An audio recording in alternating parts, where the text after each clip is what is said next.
안녕하십니까? 이베스트 투자증권 염동찬입니다. 11월 10일 빠르고 간단한 빨간 시황 시작하도록 하겠습니다. 어제 뉴욕 증시 하락세로 마감했습니다. 오랜만에 하락세로 마감했죠. 아마 언론 보도자료들 이렇게 보시면은요, 가장 많이 얘기 나오는 게 어제 뉴욕 증시 하락한 원인에 대해서 이 소비자 물가 부담감이라는 단어를 많이 보실 수가 있을 것 같아요.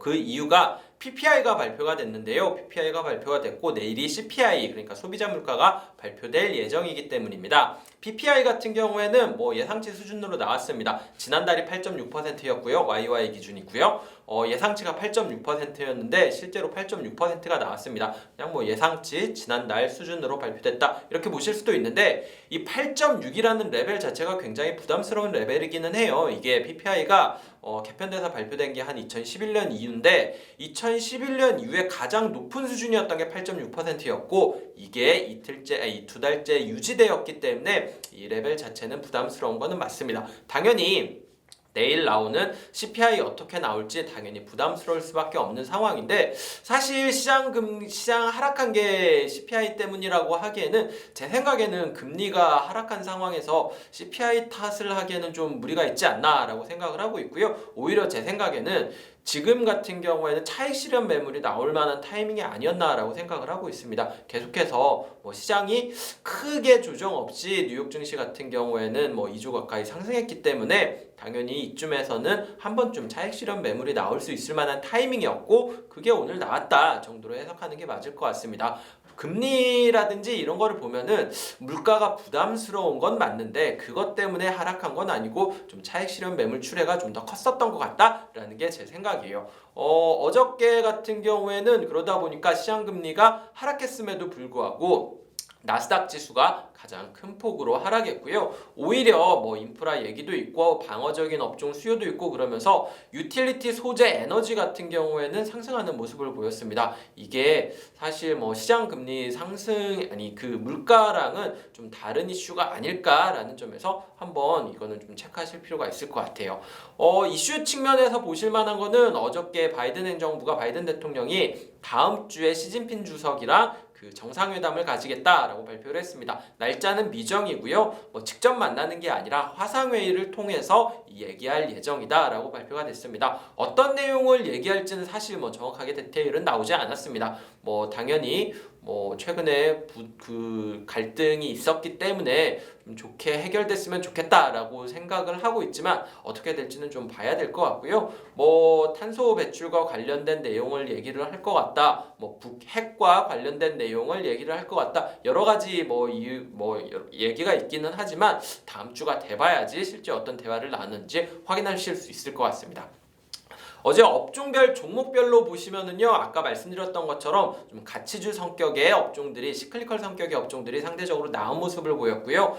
성장주 같은 경우에는 상대적으로 좀 부진한 모습을 보였습니다. 종목별로 보면은 가장 많이 상승한 종목 같은 경우에는 DR 호튼이라는 이 주택 건설 업체예요. 여기는 실적 발표를 했는데요. 개장 전에 실적 발표를 했는데 예상보다 잘 나왔습니다. 이제 공급망 이슈라든지 노동력 문제 때문에 실적이 안 좋을 거다라고 사람들이 우려를 했었는데 생각보다 그 두 개의 문제가 있기는 하지만 수요가 굉장히 강력하기 때문에 실적이 잘 나왔다라고 보시면 될 것 같아요. 여기다가 앞서 말씀드렸던 것처럼 시장금리 하락까지 더해지면서 레나라든지 풀티그룹이라든지 다른 주택건설 업체가 같이 동반 상승하는 모습을 보였습니다. 추가적으로 같이 강세를 보인 게 2위로 상승한 S&P 500 수익률 2위 기업이 갭이라는 기업입니다. 갭이라는 브랜드는 다 아실 것 같은데요. 이제 연말 쇼핑 시즌 얘기가 나오면서 갭의 주가가 상승했는데 올드네이비였나요? 이 갭에 같이 가지고 있는 브랜드가 있는데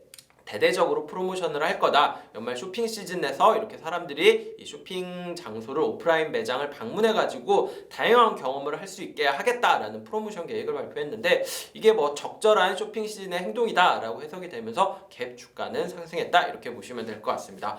반면에 떨어진 종목 같은 경우에는 테슬라를 말씀드릴 수밖에 없을 것 같은데요. S&P 500 수익률 중에서 가장 하위 1위였고요. 머스크 CEO가 주말에 자기가 가진 주식 팔아야 되냐 말아야 되느냐 설문조사한 거 영향도 있었는데 월스트리트 저널이 이거에 대해서 굉장히 혹평을 했습니다. 경영진이 이렇게 주식을 팔지 말아야 될지 얘기를 하는 것 자체가 어떻게 보면은 이 밸류에이션이 비싸다는 인식을 반영한 거 아니냐. 머스크 CEO의 이렇게 행동이 이상하다 아니다 이거를 떠나서라도 이런 상황이면은 머스크 CEO랑 같이 주식 파는 게 맞을 것 같다 이런 식으로 혹평을 했습니다. 그러면서 주가가 어제보다 더 큰 폭으로 10% 이상 하락하는 모습을 보였고요. 또 하나 두 번째로 많이 하락한 종목은 페이팔이었습니다. 페이팔 같은 경우에는 어저께 장 끝나고 실적을 발표했는데요. 정확하게는 화요일 장 끝나고 실적을 발표했는데 아마존이랑 협업 얘기 나오면서 시간의 거래에서 잠깐 주가가 올라가다가 가이던스 발표하면서 주가가 이렇게 떨어졌습니다. 거의 시간의 거래에서 이렇게 내려갔는데요. 가이던스를 나쁘게 발표했었던 이유는 여러 가지 공급망 이슈도 있고 이런 이슈도 있는데 오프라인에서 사람들이 쇼핑을 하면서 온라인 수요 같은 경우에는 줄어들 것 같다라고 얘기를 한 게 페이팔이 가이던스를 하향 조정한 영향이었습니다. 당연히 좋은 시절 다 끝난 거 아니냐, 코로나 특수 끝난 거 아니냐라는 얘기 나올 수밖에 없었고요. 그러면서 주가는 큰 폭으로 하락했다 이렇게 보시면 될 것 같습니다.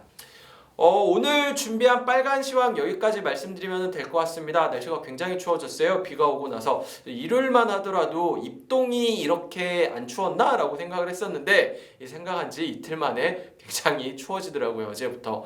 아무래도 지금 주변에 저희 애기도 감기가 걸린 것 같은데 감기 걸리는 사람들이 하나둘씩 나타나기 시작하는 것 같아요. 추운 날씨에 다들 건강 유의하시는 하루 되셨으면 좋겠습니다. 오늘 여기까지 말씀드리도록 하겠습니다. 시청자 여러분들 다들 즐거운 하루 되시길 바라겠습니다. 감사합니다.